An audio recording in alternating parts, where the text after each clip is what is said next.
Hey everyone, we're back for another week of Find Your Film. This one's an interesting week because I wasn't able to get a screening link for this week, so we're not actually reviewing any quote unquote new movies. Not gonna say why. We were just not. Some of these movies were not available for press time. Say what you will about any of these movies. Who knows? Maybe they're really awesome, but we just weren't able to get to them. Or maybe they're really horrible. So, what do you think, Bruce? Do you think maybe we didn't get links because some of these movies might be really the worst movies in the world? What do you think? Absolutely, that's the reason. That's That's the only reason. That's the only reason it could be. Because to not have us viewing it with our awesome viewing eyeballs, they must be really ashamed of what they were going to show us. That's the only reason. Well, Eric Holmes, other than your moniker this week, which is I don't wear pants, you also, I don't know if you bungled that moniker, but do you agree with Bruce Perky's take that some of the why didn't we get links? Well, first of all, that's not my moniker. I did not write that, and I don't know why you just admitted to us that you don't wear pants. But that's neither here or there. I don't know the non-links. Maybe they thought my brain just fails me too many times, and like, yeah, we're not gonna talk about it movies. Yeah, well, the good thing about it is without a review of a new film this week, we were able to go a little bit outside the box. We're going to get to Bruce Perky's What's in the Box segment later, but outside the box is thanks to Bruce Perky and Eric Holmes. They decided to pick a featured review each. And Eric Holmes, what was your pick for our featured review this week? Greenland, the Gerard Butler disaster movie. Yeah.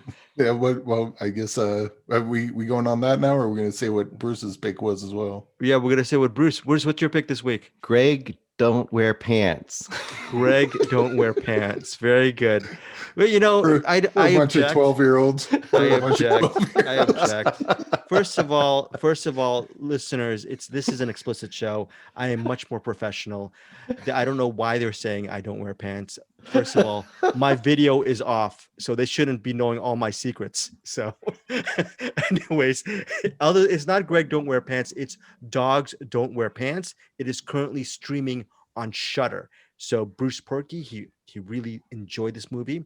I think he reviewed it maybe several months ago, Bruce, and he had me and Eric Holmes watch it. And Eric Holmes, did you wanted Greenland because it's a good topic of conversation, or you just you're a Gerard Butler guy, or there was this I had an ex-girlfriend, and we had this in joke that we were going to go see Geostorm because Geostorm was coming out, and it was like, that looks fucking stupid. And then we saw like the box office, like that movie was bombing. So then we're like, we have to do our part to save Gerard Butler. Go see Geostorm. So by the way, that's a nice ex-girlfriend. That's a very nice thing. That's at least that's a good quality. That's one good quality, right? It's probably why we're not together anymore. She's like, man, this guy drugged me to see Geostorm. I was joking. I thought, Anyway, so we went and saw it, and I was like, man, that movie was stupid, but I kind of loved it. And I thought that Greenland was going to be the same thing, and it turned out to be. It was stupid on the surface, but I think the movie is a lot more brilliant than it lets on. And I guess we'll just get into it. So we're gonna get into that in a second. Oh, okay. All right, go ahead. Don't you dare! You're the one who doesn't wear pants. You're getting too excited, Eric Holmes. Before we get to Greenland or Dogs Don't Wear Pants, let's get into something that's really interesting. Our giveaway regarding Entertainment. Yeah. Can you give us a state of the state? Jeffrey Basson and Chad Wolfong, they won. What did you contact them? Did you keep the gift for yourself, Eric? What did you do? Yeah, so Chad, I mailed to him today as we're recording this on a Wednesday, and Jeffrey wanted me to just take a picture of the gift cards and email it to him. So that's what I did. And he hit me up like an hour ago saying I took the number, called him, found the movie he wanted. I think he picked Days of Heaven on a Criterion version of that for like $7, and called him up, gave him the gift card number, and according to him, it worked great. So fingers crossed that it works out good for Chad as well and people going forward. But I thought it was going to be weird, but it seems like it's working pretty good. So very happy to hear that, and very happy to hear that Jeffrey got Days of Heaven on Criterion for $7. I've been eyeballing that forever, and it just never pulled the trigger. And well, looks like it's too late, but maybe I'll find it again soon. That's what happens when you do these gift cards away to give these gift cards away from Entertain Mart. Some of our Cinematics Facebook group members or just fellow cinephiles, they're just gonna grab some of these really cool movies. Bruce, have you seen Days of Heaven? I mean, has it been years, or have you ever checked that movie out? It has been years, and in fact, just recently, I think it's on Netflix or one of the channels, and I've seen it on there a few times and almost rewatched it again. So it's going to happen sometime in the next 6 months, probably. Yeah, so I have seen Days of Heaven. It's been a long time, but I noticed it is on a few of the networks right now, and I probably will get around to watching that sometime in the next 6 months because it's a real good one. To be honest, I still have not seen Days of Heaven. I've been meaning to see it for years on end, and it stars Richard Gere and the late Linda Mance is in it, and again, directed by Terrence Malick. I'm trying to remember the other woman, Brooke Adams, the young Brooke Adams, and very, very interesting movie, Days of Heaven. But now we're going to transition now to, yes, sir, Eric. I was going to say, if only there was someone out there with a copy of Days of Heaven that we could get on the show and tell us about Days of Heaven. Yes, that's a slight nod. Jeffrey Basson, if you want to actually get in on this, get in on Find Your Film, stop by with us for about 5-10 minutes, talk about your thoughts on Days of Heaven. You can if you want. If you're all about speaking into the mic, Eric Holmes and Bruce Perky would definitely welcome you on the show because they are sick and tired of hearing me chat. So that's way too much of me. So if you want to get onto Find Your Film, Jeffrey Basson, to talk about your love of Days of Heaven or your initial thoughts on it, please drop us a line. And listeners, if you actually win some of these Entertain Mart gift cards, and you purchase a DVD or Blu-ray or comic book or video game that you want to talk about, come on by. To be honest, we started the show as an archival situation, but honestly, what we're learning for the years we've spent on the Cinematics Facebook group community and all that stuff, a lot of it is it's more about us getting great recommendations from you guys as well. So it's a really cool community, and we're growing it in a gradual sense. Bruce Perky does that with his What's in the Box segment, which we're going to get to later in the program, and Eric Holmes is doing it with his ties with Entertain Mart. It's actually an organic giveaway. He goes to Entertain Mart every Friday after a hard week's work, and he tries to find really interesting movies. Unfortunately, one of those movies that is gone is Days of Heaven. So that's not a good thing. But what's a good thing right now is we're going to be covering Greenland, the first movie. That's Eric Holmes's choice. It's currently out on digital, and you can own it on Blu-ray and DVD. I actually have it on Blu-ray. I have for months, for months or for weeks, I've been making fun of Eric Holmes for actually purchasing stuff on Blu-ray. I think Bruce Perky joins in on the fun a little bit. We just chide Eric Holmes about spending a little bit of money on YouTube when he shouldn't be doing it. This morning, I had Greenland right next to my bed on Blu-ray. Did not want to actually put it into the Blu-ray machine, and I did the Eric Holmes move, and I spent $5.99 or $6.99 on YouTube to just watch it on my bleeping iPad. I know Eric Holmes, this is your pick. I want to start off with you, Bruce Perky, just regarding your thoughts on Greenland. It's a disaster movie. There's a comet coming. I guess it's comet coming from the sky, and it's a survival movie. Your initial thoughts on this film, starring Morena Baccarin, Gerard Butler, and a kid. I don't know who his name is, but he's crying and sniffling a lot. Well, this is just what I would want from a Gerard Butler movie. In fact, knowing that I was going to be watching this movie, this is actually the kind of popcorn movie that I will go into sometimes. Like, I've seen all of the Olympus Has Fallens and all of those things, which are him as well. And I told my son, I think Saturday night, I said, hey, it's going to be about a comet or a meteor hitting the earth, then try to survive. Let's watch it. He's like, cool. We literally got popcorn and we watched this movie. And for what it is, I think it's pretty damn good. It's pretty fun. And one little thing, and then we'll actually talk about it. I feel like Gerard Butler is what The Rock wants to be. Ooh, wow. That is huge. That's huge. That's high praise. Okay, so we're going to get a little bit deeper into Greenland. Eric Holmes, I think I was surprised. I thought Bruce was gonna knock it. He did not knock it. What did you love about Greenland? I'm assuming you really enjoyed this film. This movie was actually starting to piss me off early on because the character, like, okay, the whole point is there's meteor coming to Earth, and Gerard Butler gets a text, like what was that, like a presidential text or whatever, Yeah. that says, because at this point everyone knows that the meteors are going to fly close to Earth. They don't quite know that it's going to hit it, and now they know that it's probably going to hit it, and that he gets a text saying, you and your wife and your kid has been chosen, meet us here. And what does he do? He plays on the TV when he's got a bunch of people over. All right, honey, come on, I can't do it, Gerard Butler. Fuck, I couldn't do it. Can't do many impressions, it doesn't stop me anyway. But anyway, he's like, come on, honey, we gotta go. And she's like, I have to make a peanut butter sandwich for our child so we can eat it. And they're packing and they're doing all this stuff, and it's like, you do realize there's a meteor coming, right? Like, it's kind of a big deal. Maybe make the peanut butter sandwiches later if you absolutely have to do it. They do everything absolutely wrong, and I'm like, God, these characters are so stupid. And I was blaming the writers, and then you see other characters. And the other characters are kind of acting how people would in a situation like that. And then they get to the characters, like the all the emergency response characters. Right. And they're acting kind of, as they would. And the only people that are really poorly written are Gerard Butler, his wife, and his kid. Really? And then I started to think, oh, this is an indictment on entitled Karens of the world. There's a natural disaster that will kill everyone. We are entitled, and we're just going to do stuff because we can, and everyone else's safety be damned. And again, the rest of the movie, the science the science wasn't perfect, but it was close enough for a movie like this.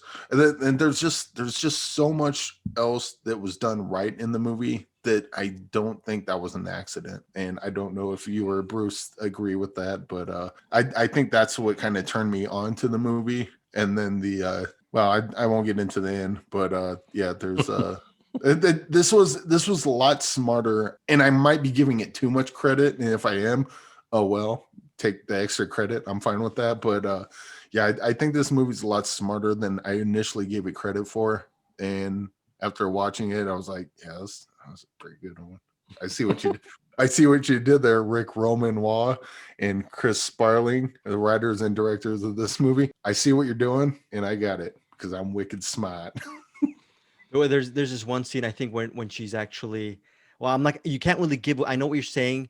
When one of the main characters, Morena Baccarin, she's Allison Garrity. She is the wife, and she is in trouble. One person who is, I believe, he's either, I'm trying to remember his ethnicity. He's not white, and he's an aid worker. He's helping her through the tents. She's trying to find someone, let's just say, and he's helping her and helping her and helping her. And towards the end of the scene is resolved, and she doesn't even say thank you.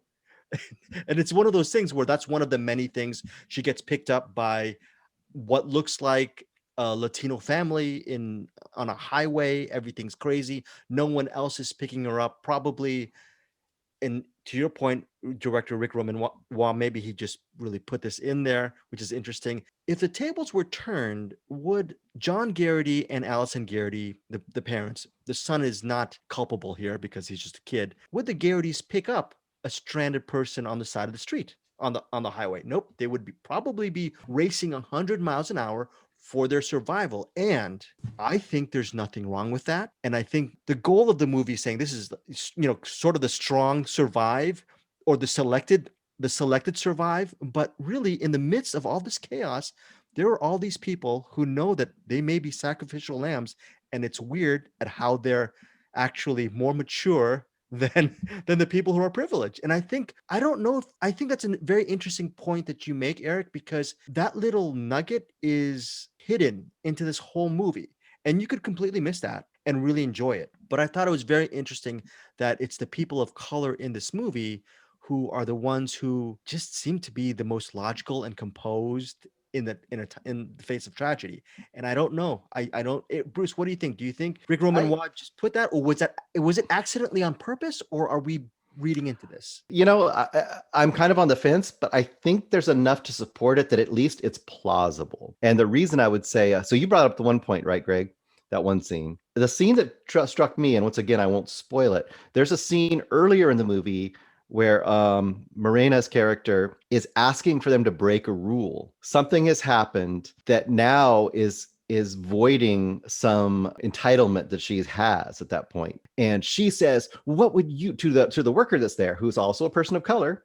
She says to that woman, "Well, what would you do in this situation?" And the lady and that person says, "I wasn't chosen." And that is another moment where it's like, oh, that's where I thought it really twisted a little bit. Like, yeah, you just assume you should get it because you are who you are. I didn't get that, and I'm still doing my job. And I think that's kind of what you're getting at, Greg, is that there's a bunch of scenes kind of like that in this movie. And it's just a dumb action movie too. So you can enjoy it on just the dumb action movie point.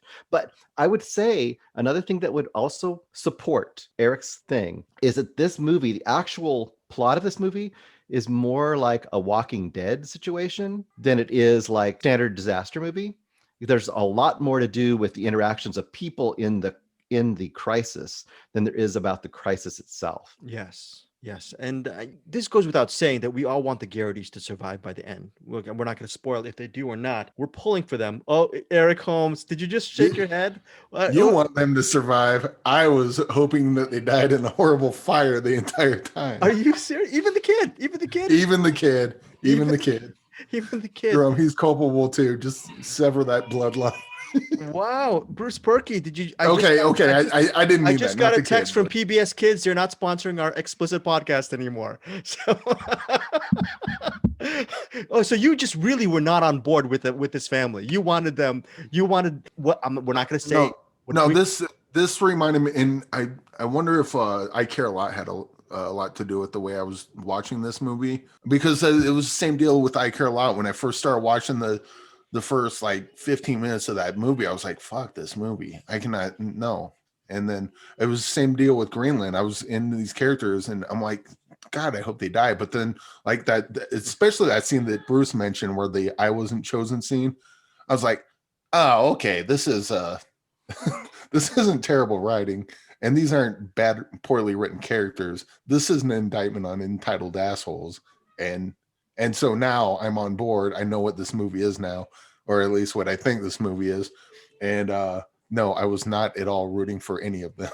I was hoping bad things happen to all three of them. Wow. Two of them, not the kid, because I'm not evil.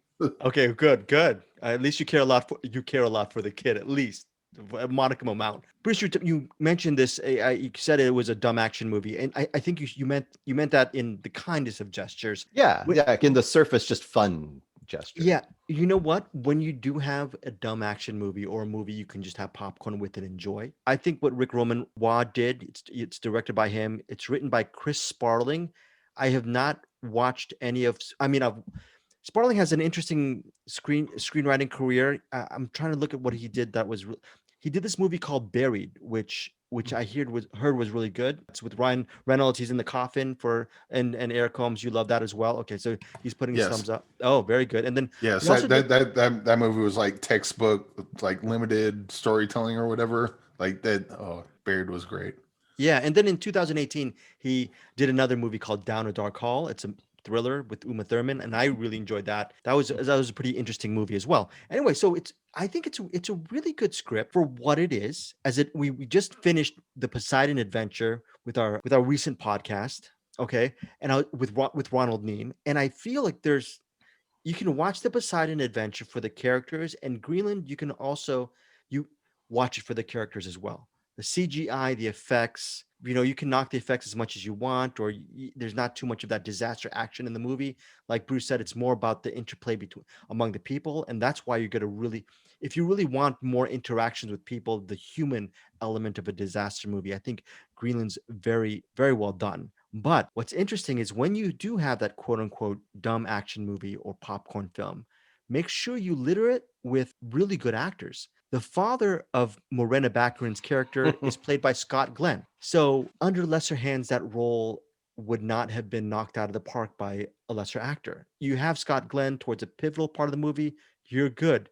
You have Hope Davis and David Denham. You might not know that guy's name, David Denham, but you've seen him before in The Office. You have them play a couple who actually are trying to survive, and they bump into Allison and they bump into the Garrity's, played by lesser actors. It would have been campy and ridiculous, but they add a level of gravitas to it. So I think I was surprised at how good this movie was overall. It's 2 hours. I think it's 2 hours, and I found it to be a very quality film.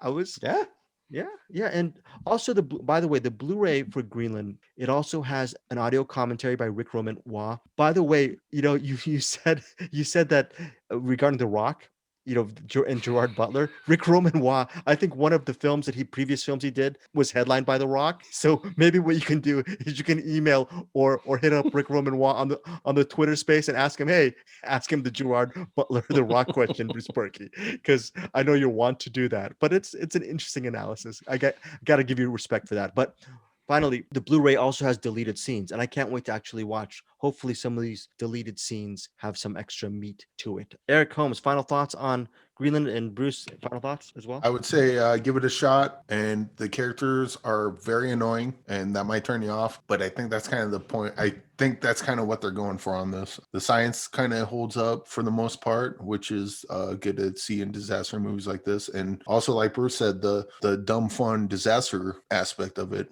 is also, pretty good. So yeah, this was kind of like a deep impact. It was a lot better than it should have been. And I think Undercover, if our theories hold correctly, it might be even more brilliant than a lot of people give it credit for initially. I agree, Bruce. I just want to say I did watch one of the deleted scenes, and the Morena's character does, in that one scene I was asking about, she asked to speak to a manager. That happened. Oh wow! I'm so right. I am so Very right. It hurts. Right? That would be so. That'd be so funny. Can I speak to your manager? Oh, I'm sorry. Well, millions of people are dying, and you want to contact our manager and HR. That is very.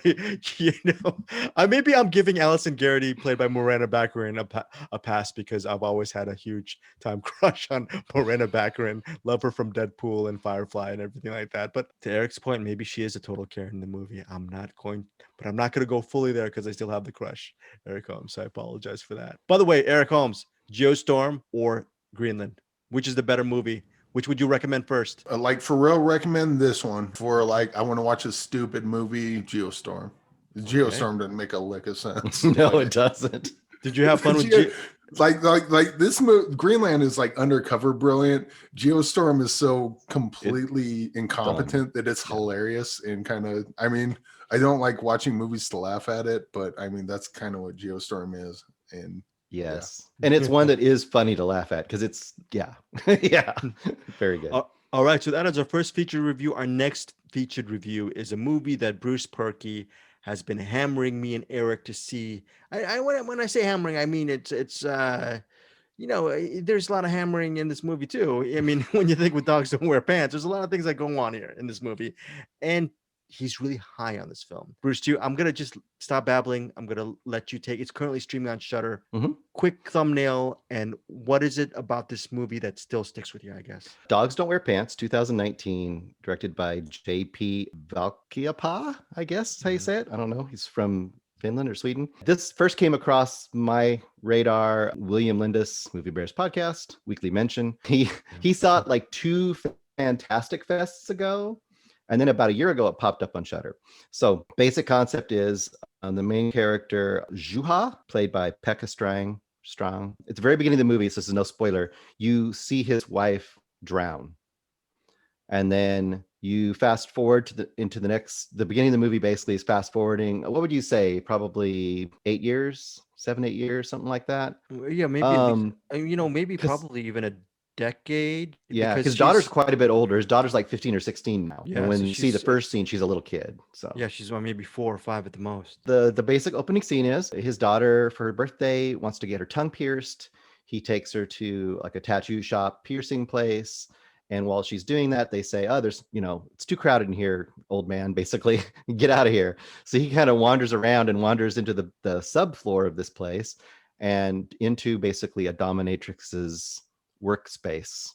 I guess that's the most general way to talk about it. The dominatrix her name is Mona. She's played by Krista Kosonen. After watching her, I immediately Googled to see if I'm an idiot. I don't know anything about Finnish culture or whatnot, but she speaks fluent English. And I'm just wondering, other than Blade Runner 2049, she had a small role in that, wondering why she hasn't actually just moved stateside to actually make some movies, because she's an actress. She's very magnetic and she's excellent in this movie.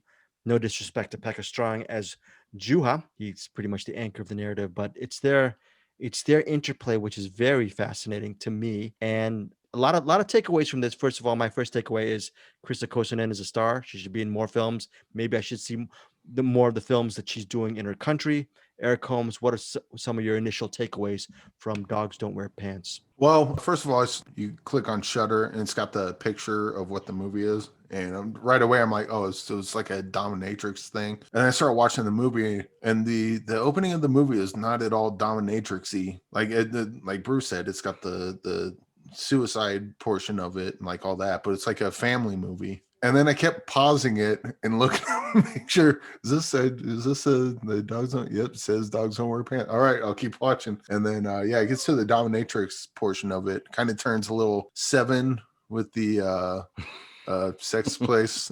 But it started doing that thing where the sex is dangerous, and I was kind of getting a little bothered by that, because whatever your fetishes are, I don't think they're inherently bad, but it seemed like that's where they were going with it. And then he was definitely using his fetish, as far as I can tell, it was a newfound fetish. He was definitely using it to cope with the loss of his wife, but it wasn't until in the very end there was someone sees someone else and there's a look at joy, and then I was like, oh, okay, I see where they're going with this. And I was a little happier with where the story went, I guess, by the very end.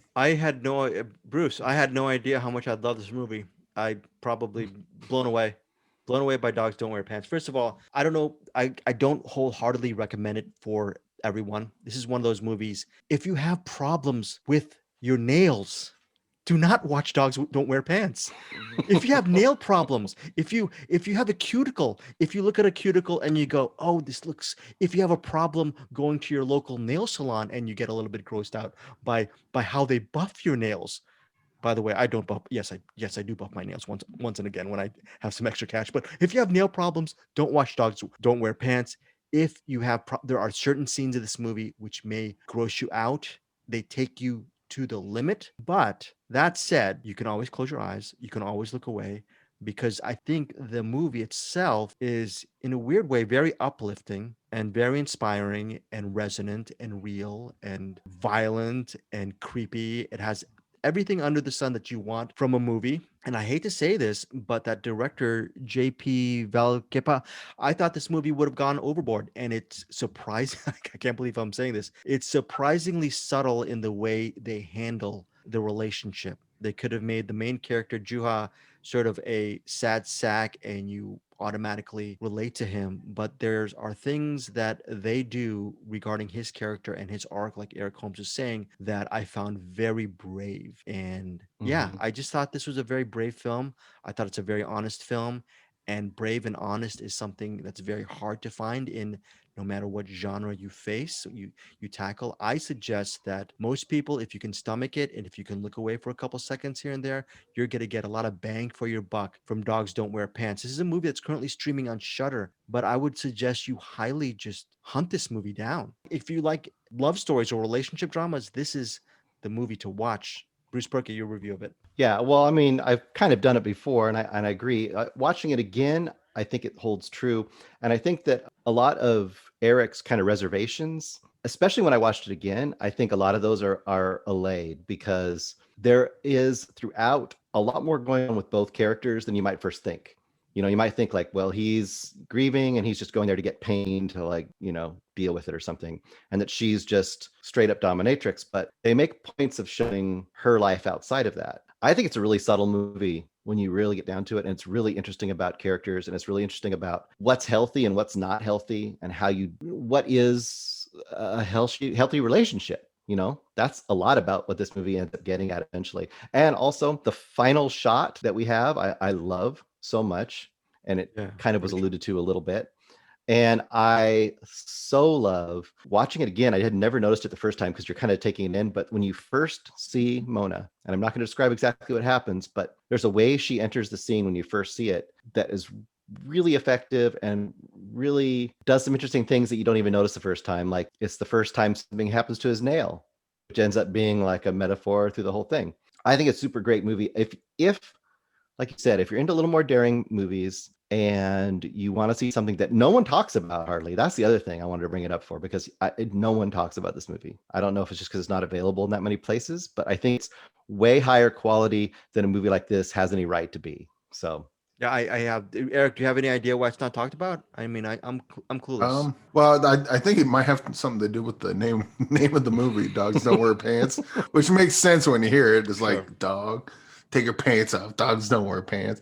But I mean, maybe if they called it Tooth and Nail. that would be pretty good. Um, and one point I wanted to bring up, and especially for a Yeah. movie like this, it's got 6.9 out of 10 on IMDb. So that's Very- kind of perfect. Very good. You know, it's one of these And- things. Oh, go ahead. I was going to say, it has a lot of really subtle humor in it too. And I think we're not really representing that, but I think you had even mentioned it, Greg. There's a scene where she says, you know, something like silly dog. And she goes, oh, not you. And I'm Yeah. not going to say what that was, but just little things like that. There are a lot of stuff in there that is funny too, but it's not highlighted in a way that you might notice it at first. Yeah, you know, it's hard to I just really, for some reason, I'm drawing a parallel to Dogs Don't Wear Pants and Greenland. What they both do really well, and I forgot to mention this. Greenland, they, as a popcorn film, it's a stressor. The whole movie's a stressor. You're stressed out throughout the entire movie, and it just never ends. Eric Holmes, you weren't as stressed out because you wanted all of them to die in a ball of flame. But you know, if you're except the son. Except the kid. Except the kid. Did Did not say sever the bloodline out loud. I did not say that out loud. I am not. You know what? I might accidentally on purpose leave that one in. But no, Greenland gets you stressed out. It amps up the stakes, so it doesn't let you relax. And with Dogs Don't Wear Pants, I don't really want to give too much away, but it doesn't let you breathe freely because the main character, played by Pekka Strang, you're wanting something to latch onto, but that his character Juha, for most of the film, is just, you understand the tragedy, but there are other elements that he does. There are decisions he makes that that at least enraged me, especially regarding his relationship to his daughter, which I don't want to allude to even more. So yeah, a lot of there's some weird parallels. Greenland's about, in many ways, how do you parent your kid? What's important? Is family more important than your fellow neighbor? And in this one, Juha makes a certain decision regarding his relationship to his daughter, regarding his own sexuality, and most importantly, regarding his own past tragedy regarding his wife, that makes you, at least for me, I was not in his corner for a lot of the film. And I think that's a big gamble that a storyteller can make, because if you can't latch on to the main person and sympathize or empathize, you better make damn well sure that your movie's really good. And that's what's awesome about Dogs Don't Wear Pants. It's an awesome movie, no matter what you think of Juha by the end. Okay, so great. That is Dogs Don't Wear Pants and Greenland. That is our featured reviews for this week. And Bruce Perky, we're going to start off with your recommendation of the week. What you got? Yes, mine is a new release on Netflix called Moxie. And this was suggested very strongly on our group by Andrew Martin. So I was like, okay, I'll give it a chance. So Moxie basic concept is this. It's played out in format like a traditional teen movie, like a traditional Netflix teen movie. Very middle of the road, very palatable characters you can all like and everything. The basic concept is Amy Poehler's character has a child in high school named Vivian. Vivian is the main character, played by Hadley Robinson, and her best friend Claudia, played by Luann Tsai. I don't know how to say her name. Sorry, Lauren Tsai. Yeah. Yeah. So basically, it starts with them their first day of the new year. I think they're juniors or seniors that year, and they're going to school, and they're like, oh no, they're already starting the list. And the school has a habit of having a list, like you've seen in things before, where it's like hottest, best chest, best hair, most, bangable, best butt, all this kind of stuff, all these really sexist kind of things. Right. And they've just come to accept that as she walks in, and they're like, oh my God, they're already doing the list. And like a lot of these movies, you get to meet kind of the cast of characters in the school as she kind of goes through. And there's a brand new girl in school named Lucy, played by Alicia Pascual Peña. I'm saying it wrong. Sorry. Alicia you can look it up Pascual Peña. Peña, thank you. Yeah. I couldn't read my own writing. So anyway, she comes into school, she's brand new. She doesn't know anything about the history of this list. And immediately she meets the kind of real sexist, like, head of the football team, Jock, played by Patrick Schwarzenegger. And she's just not having any of it. She's like, no, screw you. I'm not enough for this.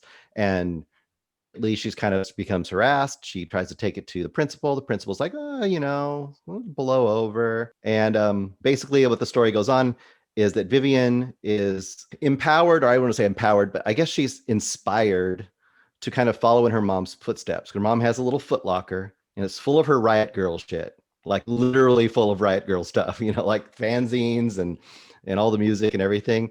And she's inspired to make a fanzine called Moxie. And it basically starts taking on all the bullshit that she's seen in her school. And it becomes, it goes from there. And I think it's really fun. It's the first movie that I've seen that has really used the Riot Girl scene as kind of a platform, and taking it seriously, but also having fun with it. And the fact that the toxic fanboys online hate this movie for being too woke, and the super hardcore left side of things take this as being too like middle of the road. They keep saying like, well, the Vivian character is a white straight girl, she shouldn't be the star of this movie. That tells me this movie's doing something right. So I think, and I'm going to tie it in, and I'll stop talking in a second here, but I'll tie it into Greenland. I think the target of this movie are the potential Karens of the world. It's the people who have it pretty good, but are, they have the right attitude, but they also kind of want to like not rock the boat. They kind of don't want to they want to let it blow over. It'll all be okay. They don't want to have to do anything. And this movie's all about, no, you should do something. So, but it's fun too. So I would really recommend it. It's really good. Wow. So it's a cut above your average teen film, basically. I think so. Yeah. Okay. So it's Moxie streaming on Netflix. Interesting. And directed by Amy Poehler. So yeah, I like you said, how's Hadley Robinson as the lead? Good? Really good. Yeah, she's really good, really likable. I think that once again, the Lucy character might be the standout. I could see her becoming a future star. And she's almost like the co-lead of this movie. But like we said, they focus on the person who should do more and wouldn't naturally do more, which I think is, in a sense, the right choice for this movie. So okay, very cool. That is it, and that is Moxie. You know what? Shout out to Andrew. Andrew watches movies. That's his podcast. Andrew Martin has very, very good taste in cinema. Over the years, he's actually recommended a bunch of movies for me to see, and as the years progress, I still have not seen some of his recommendations. That said, Andrew Martin, by the way, if you are listening, you are the one of the few people, including Eric and Bruce and Anderson Cowan, put you right up there as far as recommendation. So don't take I haven't seen it yet as a slight to you. You have very, very good taste. Moxie, is that a movie that Eric Holmes that you might want to watch down the road? You're not a teen genre guy, right? You're not a teen movie guy. I'm not a teen genre guy. I mean, I like the Map of Tiny Perfect Things. Yeah. And I mean, again, this comes recommended from Andrew Martin, so you kind of gotta watch it. Like, especially if he's that excited about it. It's like, dude, Andrew won't shut the fuck up about this thing. It must be awesome. And I don't mean that. I'm just fucking around. I don't mean that as a pejorative at all. In fact, what was it? The 4DO version that turned out to be a great movie. And he was relentless, dude. You gotta see it. I'm like, okay, well, and I saw him like, dude, you were so right. So I figure I expected similar things from Moxie. Bruce Perky, you were just on the video, you were just holding up your DVD or Blu-ray copy of Spontaneous. The reason why I've been ignoring that is because it's another Charlie Plummer movie I've yet to see. I hear great things about it. Would you quickly recommend that Eric and I see it, or just our listeners? Is Spontaneous something that really got to you? Spontaneous is spectacular. So good. So good. I made my kid today I got it and I got the digital copy and I put it on my computer and I said to my oldest, said, watch the first 5 minutes. He watched the whole movie. Wow. Okay. Yep. Okay. Spontaneous. Maybe Eric and I will watch that down the road. It looks like, yeah, Charlie Plummer. He's a stud. So I can't wait to actually check out Spontaneous. He's not the star of that movie though. I may throw it in spontaneously one of these days. Oh, who's the star? It's Catherine Langford. Is that the star of that movie? So good. Okay, yeah, cool. She's the knockout in that movie. He's good, but she's the knockout. She's chef's kiss. Chef's kiss. Okay, chef's kiss for Spontaneous. Eric Holmes, it is your turn. What is your recommendation this week on Find Your Film? Well, I will go with one. I heard him talking about it on the Film Vault. A guy, Byron Klosterman, recommended it to Anderson and Brian, and they were talking about it, and it sounded interesting. So I watched it, and let me tell you, this movie is called The Guilty from 2018, and it is fantastic. And I can say almost nothing about it because there's so much discovery to be had in this, and it's harrowing, thrilling, and so it starts off in a what would you call it, a police dispatch? Police dispatch. Police dispatch. And the guy's kind of bored. He's got, he was demoted from whatever.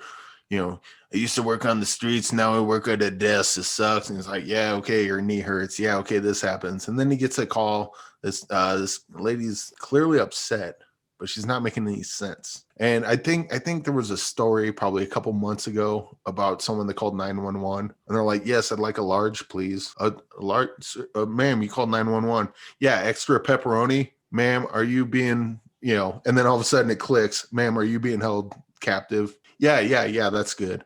And so they kind of have that kind of relationship with the person on the other line. And it just, the whole movie stays on him. And so when she's on the phone, you hear her on the phone. When he's talking to other dispatch, so on and so forth. And it goes places. I would say, do you like the movie Lock with Tom Hardy? Hold on 1 second. I can pick up on Eric Holmes.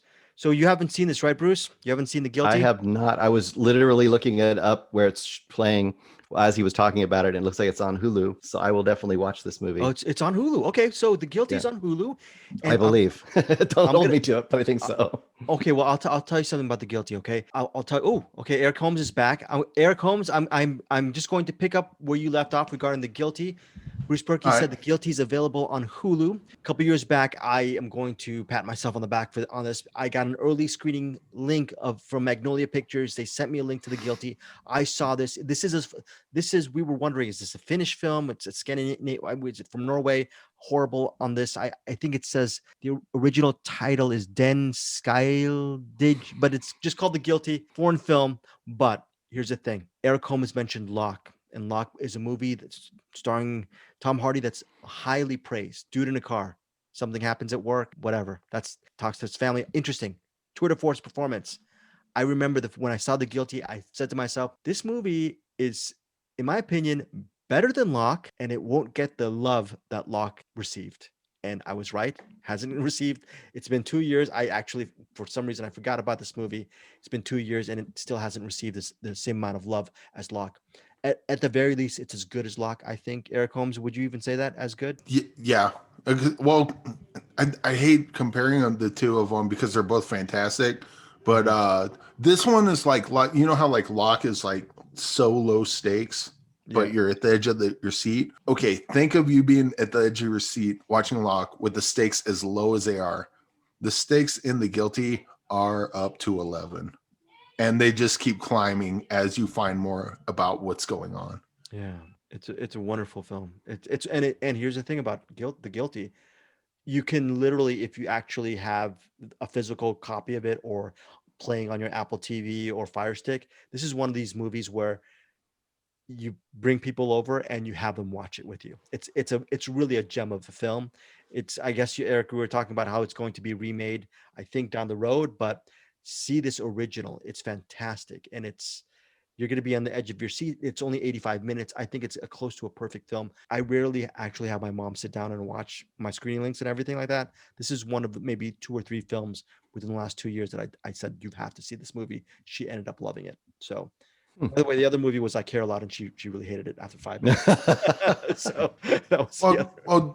Speaking of perfect movie, I agree. When I heard they were doing a remake, they mentioned that on the Film Vault that Antoine Fuqua's doing it, which I like Antoine Fuqua for the most part. And before I saw the movie, I read the synopsis. I'm like, oh yeah, this could make he'd probably do a pretty good version of it. And then I saw this, I'm like, dude, why? they nailed it. The only thing you're getting out of an American remake is that you don't have to read subtitles. That's literally the only, it would definitely be more convenient, but just the way they shot everything, they kept everything on him, the way the suspense builds, the story. Well, first of all, we talk about great stories that you can remake. You could absolutely remake this, but they just nailed it so hard. I don't know why you would bother.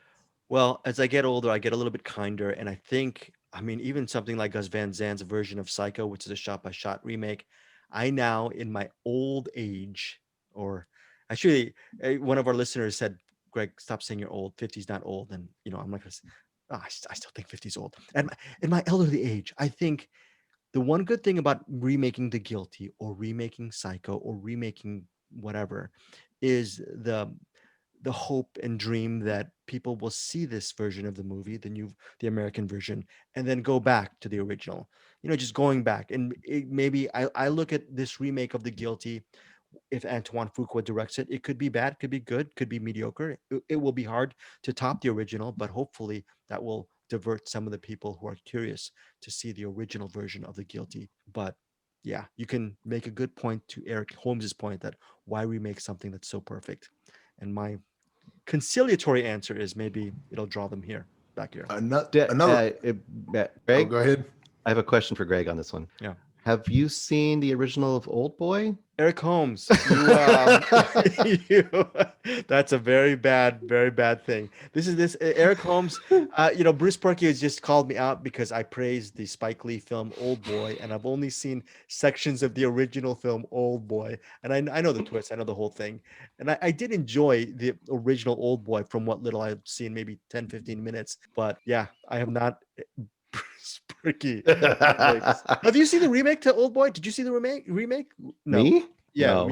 You refused. Why would I go forward when I could have gone backwards? Anyway, I was going to ask you one other question. Did you guys know that I used to be a 911 operator? Oh, I didn't know that. Okay, you have to see this because I totally want your take on because there's some stuff they do in this that's like, I don't know if you're supposed to say that on the thing. Okay. But I did not know that, one, or maybe I did and I forgot, which is also entirely possible. And two, now you have to see this. I need your take on this. How many years or how long were you a 911 operator? Only a couple years, but enough. Only a couple of years. That's a lot. I wouldn't be able to last 20 minutes. That's high stakes and high stress, right? Yeah, it can be. It's probably like war, right? Where it's like lots and lots of bullshit, and every so often something comes through, and you're just like, oh, holy shit! And then it can be interesting for sure. What an important job. We're going back to Greenland again. I was on the phone. I had a phone job. You know what my phone job was? I was a collection agent. The suburban kid was a collection agent. Yep. I thought you were gonna say phone sex operator. Like, no, I'm sorry, I'm the idiot. No, you're fine. You just jerk off on your stomach all you want. I'm sorry. I'm so sorry. So anyway, so what am I wearing? I'm wearing nothing or everything. No pants. Whatever you want. No pants. Dogs don't wear pants. Very funny. Very funny, Eric Holmes. No, that was my job as a suburban kid, entitled suburban kid, one of those entitled characters from Greenland. I called people up. I worked for Sears, and I'd say, hey, you know what? You're past due. This was like 25 years ago. You're past due on your payment. Do you mind walking into your local Sears store and make a minimum $15 payment? And I would get them in, and oh, I'm sorry, and if not, then I'm gonna have to mark this up on my computer, and I just don't want to. Yes, I'm just saying, Bruce, you're a much more elevated human than me, as opposed to my bottom line dealings on the phone. Actually, Eric Holmes is the whole thing about the stomach and everything. That might have been a more humanistic job than what I was doing as a bill collector. I will say that. At least in that sense, someone is feeling relieved at the end of the conversation. Okay, so.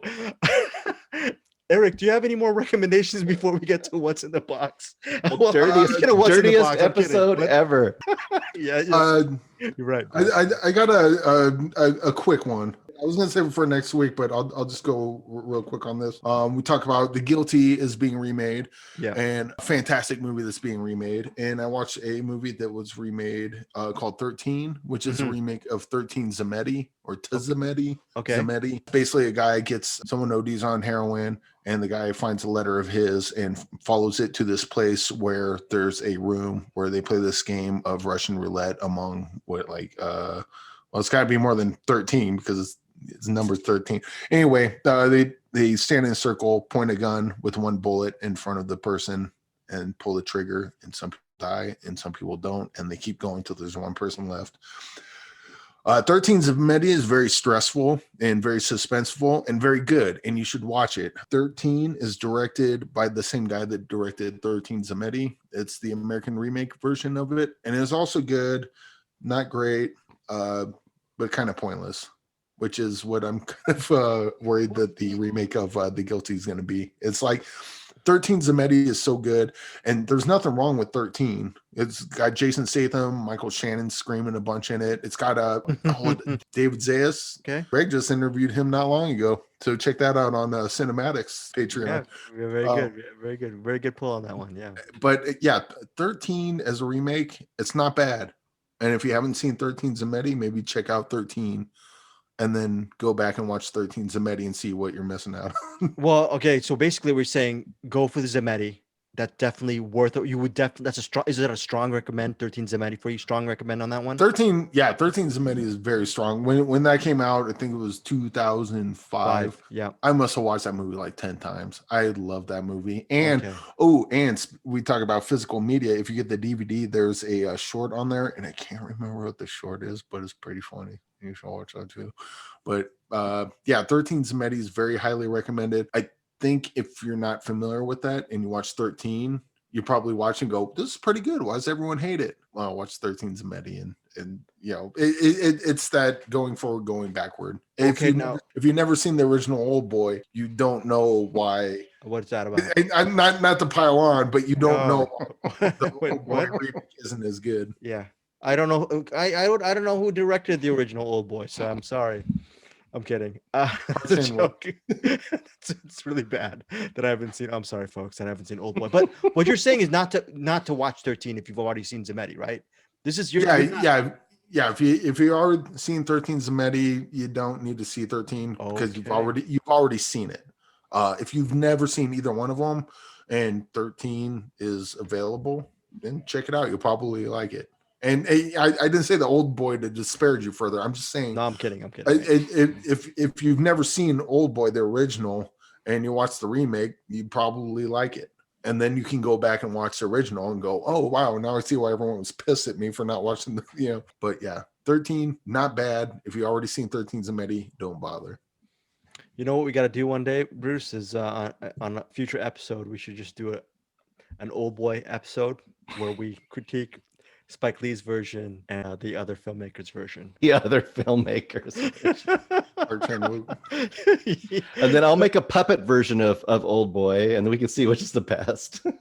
Yeah, it's so sad that it's one of those. So is Old Boy really high on your list as far as that genre? As far, I love Chan-wook Park. I love his movies, but you highly recommend, of course. Is that your favorite from Park, Mr. Park? Mine? I like Lady Vengeance of that trilogy. Oh, okay, gotcha. A lot of people do like Old Boy. That's kind of the because you got Mr. Sympathy for Mr. Vengeance, Old Boy, and then Lady Vengeance. My personal favorite's Lady Vengeance, but a lot of people hold Old Boy. It's probably that hallway hammer scene, I imagine, and the fucked up twist. Well, and is a horrible he Is he the handmaiden? Yes. Mhm. I think the handmaiden is the best thing I've seen by him. I think I agree with you. Have you seen The Handmaiden, Eric Holmes? No, no. I'm looking Oh, up his IMDb. yeah. Let's He did see. Stoker, which I believe. Stoker's good, That yeah. was a good one. Yeah, Uh, Stoker's very good. But he did The this movie. handmaiden. oh, Oh Thirst. shit. Yes, I Yeah, did love Thirst. Three Extremes. That was a good one. Yeah, Hmm. fuck. We should probably just do a director's spotlight on. yes, Yeah, maybe. On Mr. Park. But to Bruce's point, and listeners, if you haven't seen The Handmaid in 2016, I believe it's streaming for free right now on Amazon Prime Video. The only thing that will lead you not to go see it is it has a really long runtime.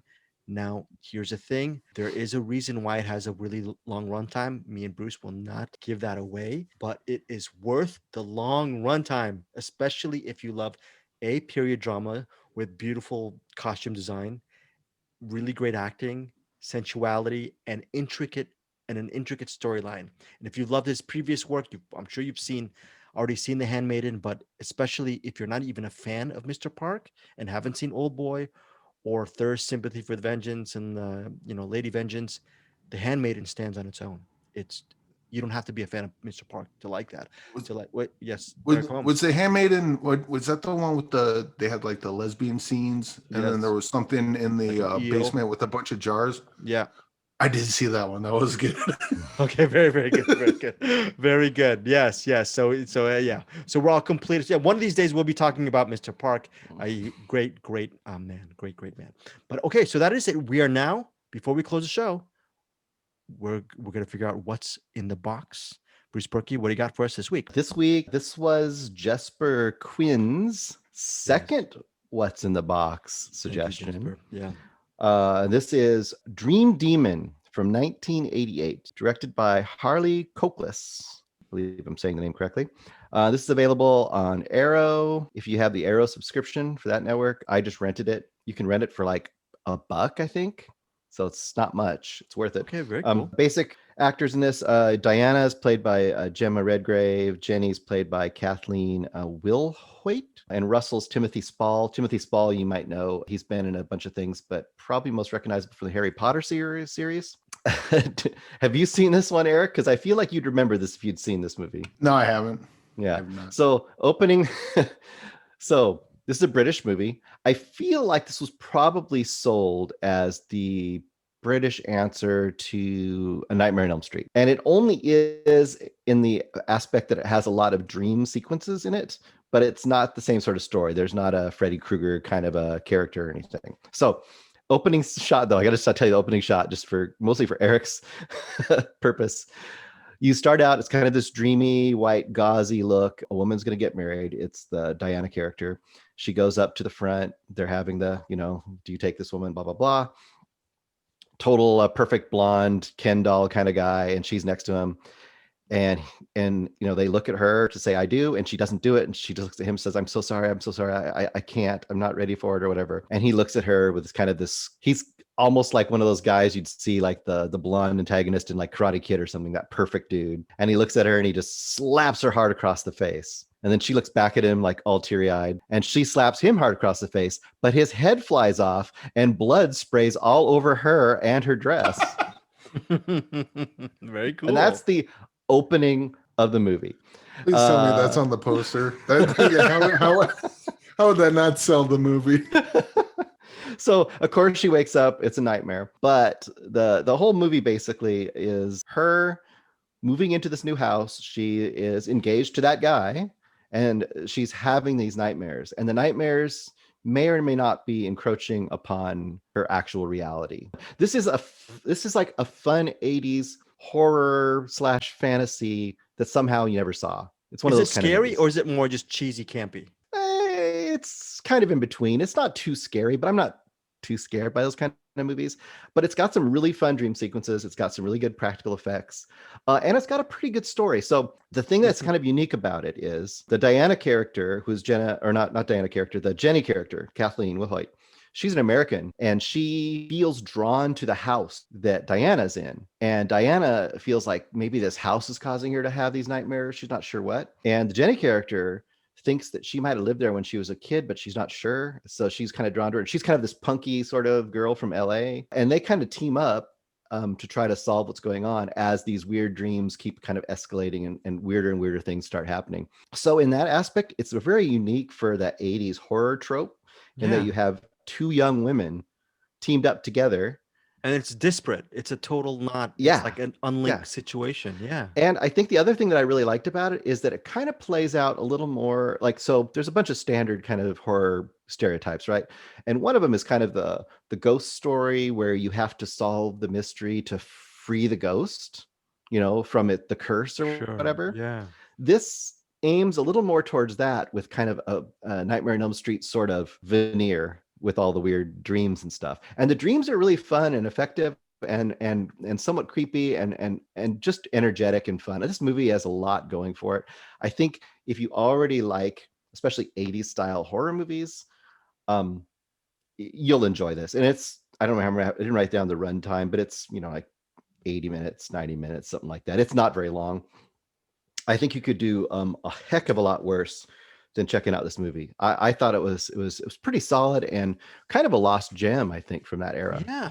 Are you surprised when you were watching it, did you say to yourself, "Wow, I completely this went under my radar"? I mean, I can't believe I didn't see this movie. Or yeah, I really can't believe I didn't look up into the history of it. I wonder if it didn't get much of a release, or this might have been one of those that kind of got straight to VHS or something, or because it's British horror in the 80s had a lot of trouble because they had a lot of things about like the video nasties. And I'm sure Eric's probably aware of the video nasties thing where they would actually ban a lot of horror movies. They were considered them too gross or too gory or whatever. So it might have had issues with censorship in England and caused probably some distribution errors or something. I don't know. I'm guessing, but it's good. It's really fun. Okay, so that is Dream Demon. It is. I mean, Yeah. again, you rented it for I think $1. I think I'm gonna probably 99 cents. Mm-hmm. Yeah, and I'll start renting stuff again. I think as the weeks progress, I think I'm slowly falling into Eric Holmes's trap where I go by convenience. If I see something on YouTube and I can click for $5 or $6, I may just do it because to Eric's point, I've been giving him so much ish for weeks, but honestly, when you rent on YouTube, it's just right there. It's right. It just transfers right there. Very, very simple. Very, and very that good. opening scene alone is worth the price of admission. That's worth $1. That's worth $1. Yeah. Did they say Dreamweaver at all in that movie? I don't think so. It's got the soundtrack is very, very reminiscent of Nightmare on Elm Street. I wouldn't be surprised if they like forced the guy to write it because it has that kind of sound. And I'm like, oh boy, you guys didn't try very hard on that one, but it's whatever. Okay, and I don't, since I don't trust Bruce Perky at all, I decided to go to Just Watch. I'm kidding, Bruce. It is, yes, again, it is you can sub it on Arrow Films, their streaming service, and like Bruce said, wow, Apple TV 99 cents, Amazon 99 cents, worst case scenario, YouTube $1.99, and Google Play $1.99. I am never going to ish on YouTube again because I plan to get rented for 99 cents on Apple TV, but who knows, one day I may just click that YouTube link and totally Eric Holmes it. So, okay, that is it. Oh, now it's time for your What's in the Box for next week. What's in the box? What's in the fucking box? Give me the gun. Thank you so much, Eric Holmes. All right. Okie dokie. Oh, Matt Stillman.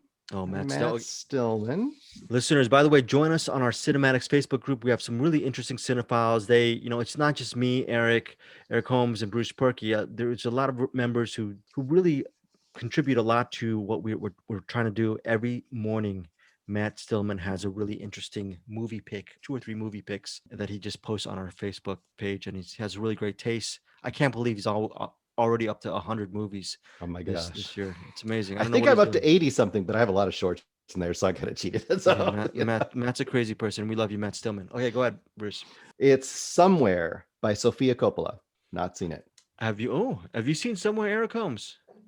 I haven't even heard of it, but I don't really follow Sofia Coppola. I think the only movie of hers I've seen was Virgin Suicides. No, you saw Lost in Translation, buddy. Oh yeah. Okay, and hey, I endured that. Okay, and you saw the best movie ever made, Godfather Part. Well, she was in it, but that wasn't was a Francis Ford Coppola movie, but just bringing her back to your favorite movie ever. So seen plenty of Nick Coppola movies. Are any of you guys a fan of Stephen Dorff? Eric or Bruce, Yeah. do you like Stephen Dorff at all? He was pretty awesome in Judgment Night. I'm fucking scared, Frank. I'm so old. I even did the press check of the Judgment Night. Really enjoyed that movie. Underrated, starring I believe Cuba Gooding Jr., the aforementioned Dorff, and Emilio Estevez. But by the way, Somewhere, directed by Sofia Coppola, features Stephen Dorff as a very successful actor. And all he does these days is he lives at the Chateau Marmont on Sunset Boulevard, and the movie focuses on his relationship with his daughter, played by a very young Elle Fanning. So that is Somewhere, what you're going to see. And it's a very, I'm not going to give too much away, but I really, honestly, Lost in Translation is probably Sofia Coppola's best film from what I've seen. My personal favorite is Somewhere. So, yeah, good choice by Matt Stillman. All right. Somewhere out there. So, okay, Somewhere Out There. Very good, very good. Well, I think that movie was from an American Tale or one of those movies. I forgot what. Don Bluth. Don Bluth. Very, very good. Very good. Eric Holmes with that callback. One of these days, I will sing the theme song to Coonskin. No, do not do that. That is a callback to our Ralph Bakshi episode. Check us out on our previous Find Your Film Spotlight on Ralph Bakshi. Speaking of which, Bruce Porky, in about a week or so, we're going to be doing another director spotlight. We just finished up with Ronald Neame. What is your next director spotlight? Leo, oh boy, I don't know if I can say the name. Leo Carax. Carax. Okay, Carax. Yeah, I did. This is kind of a shot in the dark. I've seen a couple of his movies. I would say they're not 100% successful, but they're 100% interesting and unique. So I think it's going to be worth diving into. We're going to watch Holy Motors from the 2010s, the 2010s, I believe. And we're going to watch The Lovers on the Bridge from the early 90s. Okay, The Lovers on the Bridge and Holy Motors. I hear so many great things about Holy Motors. A lot of people, I remember when it came out, a lot of people really, really fell in love with Holy Motors. I'm excited to see if that's any good.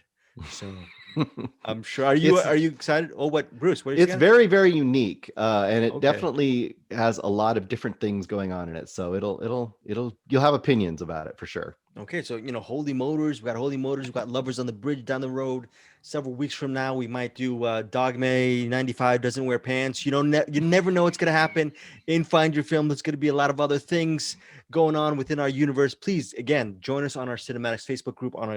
Every week we do Blu-ray and DVD giveaways, and most importantly, we have a really cool community of friends, cinephiles who give movie recommendations. Eric Holmes, take us out. Yeah, actually, one thing I want to bring up, I'll get more into it later, but I've been talked about my game based on the movie that I'll be making, and I've come across some people at strangefatecrafts.square.site, and they're currently doing a Kickstarter campaign to get more tools so they can make stuff faster, but they make a tabletop game-related wood pieces. I've showed you guys the pictures of some of the artwork they do, and I'll post a link on the cinematics. But these are fantastic people. I met them, and they're going to help me with my game. And there will be more information to come on that soon. But that information, when it comes out, is going to be freaking sweet. I cannot wait to share it with everyone. And you've seen the work they've done. You're a fan. You just really like what. Oh yeah, huge fan.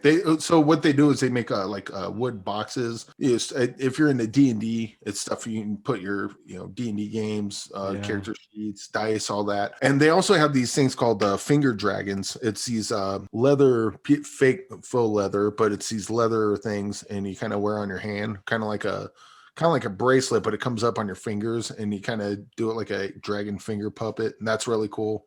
And they're cool. It's as far as I can tell, it's a husband, wife, and a daughter, and all three are immensely talented, and from what I can tell, just wonderful people. And it's really cool to see a family kind of work together. I take that back. It's almost kind of sickening seeing that much talent in that small of a space. It's kind of like send the meteor, send it now. It's kind of like Rob Schneider in 50 First Dates. It's like, you kids suck, you're good at everything. But Yeah, these people are insanely talented, insanely nice people. And if you would check them out at strangefatecrafts.square.site and check out. And if you're into something that they do, support them. And if you want to help out with their Kickstarter campaign, which will help them make more stuff faster because it's a small operation, definitely help there too. It would be much appreciated. That is cool. All right, we'll put that in our show notes as well. Very interesting stuff. Probably, Bruce, were you ever a D&D person, RPG person when you were a kid, or did you skip that Yeah. whole? Okay, No, okay, yeah. I've got the original D&D handbook that I got back in like the late 70s back behind me. Oh, It is that's tattered and amazing. torn to pieces, but I still have it. So yes. Oh, don't yeah, and you know what? I wonder do kids these days do they do the table? There's still people who still love doing the tabletop gaming, right? Yeah. There will always be nerds. There will always be nerds. And that, folks, is a great way to end another episode of Find Your Film. Have a great week watching movies, and we'll see you next week.